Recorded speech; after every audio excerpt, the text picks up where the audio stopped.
I'm not sure where to begin. I'm doing this video mostly to understand what I've been going through for the past few years. I don't believe I'm in a cult. I don't think this group meets the criteria that cults normally meet. You know, the bite model that everyone mentions every time they talk about cults. But I do believe that this group uses a lot of cult tactics. So, let's start from the beginning. It all started in my second year of college. I was in a very vulnerable mental state. I had been depressed for years and I just started to take antidepressants and anxiety medication.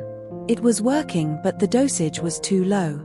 I was still having thoughts of not being alive anymore. Throughout my teenage years, I had convinced myself that even thinking about prioritizing myself was selfish. I had no purpose, no motivation. I needed a life goal, something that would make my life meaningful. And that's when I met the group. It was like something had awakened in me. Finally, a life's purpose that is not selfish. This is not about me, this is for a higher purpose. This is for the good of humanity. It wasn't bad initially, because they first respected my boundaries. But after some months, every time I said no to going to one of the group's activities, I was questioned. I was told I was not committed enough, and that I was having capitalistic vices that I needed to correct because I was prioritizing my personal life instead of the collective project. I'm not planning on going through my whole history within the group in this video. I just want to give some examples of things that I normalized but are not normal. It wasn't taught explicitly, but I learned that it's important to sacrifice your personal life for the group's goals. Hanging out with friends is not a valid excuse. You have to go to that activity. A family member's birthday? Try to skip it or leave early. A doctor's appointment? Try to change the date or time. I learned that if I'm tired, I just have to keep pushing. Sacrifice is commended and worn like a damned badge of honor.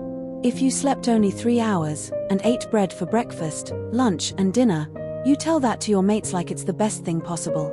Look how committed I am. I missed my grandma's birthday.